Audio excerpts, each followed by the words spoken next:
Thank you, Minister, for your interesting and wide-ranging observations on the court system and the wider justice system. I found what you had to say about your contacts with Singapore and China particularly interesting. In the years since he was awarded the Cleary Memorial Prize, Justice John Wilde has achieved a lot in the law. In that respect, he has lived up to the expectations held of Cleary Prize winners. They are expected to contribute a great deal to the law, and they seldom, if ever, disappoint. I would now like to invite Justice Wilde to announce this year's Cleary Prize winner. Good evening to all of you, distinguished guests. The Cleary Memorial Prize honours the memory of Sir Timothy Cleary. Sir Timothy was a past president of the Wellington District Law Society and of the New Zealand Law Society, and he was one of the four, because I'm including in that the Chief Justice, the four judges who were appointed to the Court of Appeal when it was formed in 1957 as a permanent court. This prize recognises the example Sir Timothy's own life set for young people entering the legal profession, and this foundation took over responsibility from the Law Society for this prize in 2008.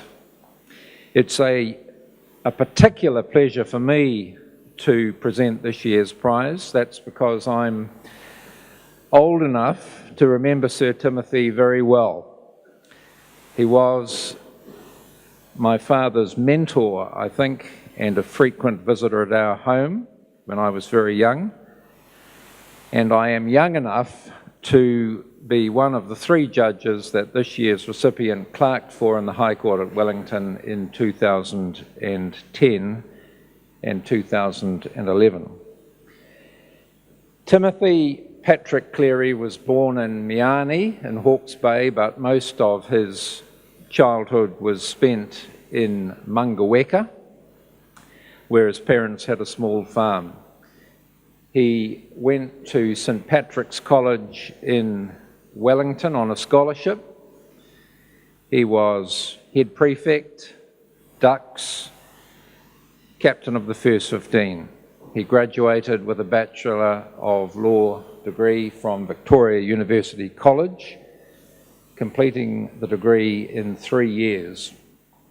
Professor Garrow rated him as the best student that he had ever taught. Cleary began a small conveyancing practice in Wellington with Mr. Barnett, but he was soon overwhelmed with briefs from all over the country, and I can vouch for the fact that the difficulty was always to get Tim Cleary to send a bill. As president of the New Zealand Society, he was very closely involved in the establishment of the separate and permanent Court of Appeal. And the Attorney General remarked to the Solicitor General at the time that the only necessary step to ensure the success of the new court was to persuade T.P. Cleary to accept appointment, because it was known that he had, for about 10 years, been persistently turning down judicial appointment, but accept the appointment he did. That wonderful centenary history of the legal profession, a portrait of a profession, records these things about Cleary. Timothy Patrick Cleary was truly a remarkable man, as all who knew him would agree. Modesty and self-effacement were perhaps the chief of all his qualities. Modesty and self-effacement were perhaps the chief of all his qualities, but his clear-headedness His rare perceptiveness, his simple humanity, and the trust that all manner of men instinctively put in his judgment took him inevitably and despite himself to the top of the profession. He was slow of speech but prodigious of thought, with an acute sense of logic in argument and a rare lucidity of expression. Above all, he was a lovable man. When Cleary died of a heart attack in 1962, at the age of just 62, his friends erected a tablet in the corner of the Wellington Law Library, where he had spent so many nights and weekends. It is now in the corner of the Cleary room on the first floor of the library, and I went down this afternoon to remind myself of the words that are on it. Prune thou thy words, the thoughts control that o'er thee swell and throng. They will condense within thy soul and change to purpose strong. Those descriptions that I've read out of Tim Cleary and those words on the memorial plaque were written and chosen by my father, and so it is a particular pleasure to read them out to you. Now, it's not hard to see why this year's recipient of the Cleary Memorial Prize met the qualities of academic excellence, service to the legal profession and the wider community, and leadership which exemplified Sir Timothy's own life. This year's winner, Sam McMullan, graduated from Victoria University in 2010 with a Bachelor of Laws with first-class honours and a BA in Asian Studies and Japanese.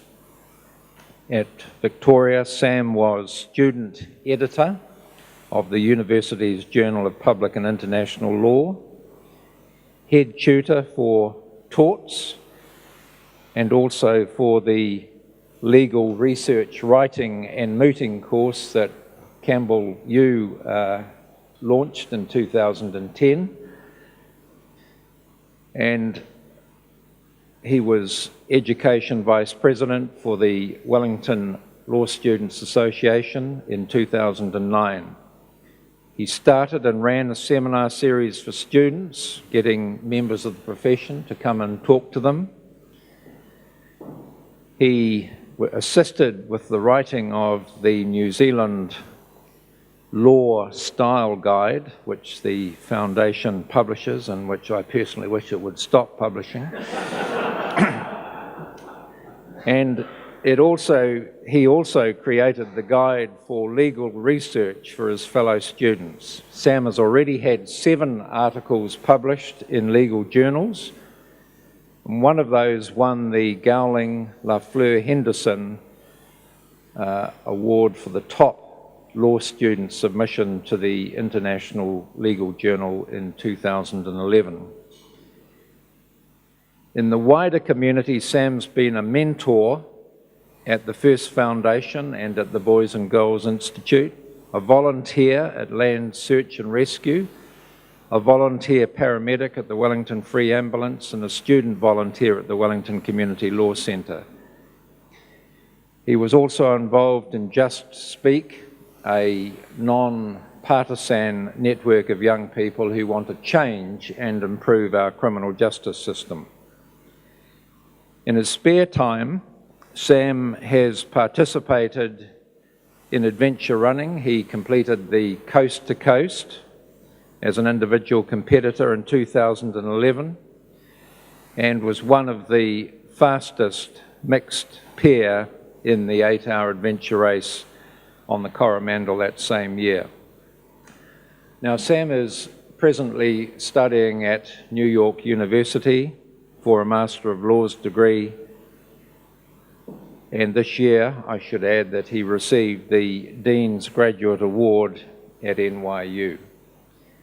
And for that reason he obviously can't be here tonight, but his parents, Kevin and Maureen McMullan, are here, and I would ask them now to come forward and accept the prize on Sam's behalf.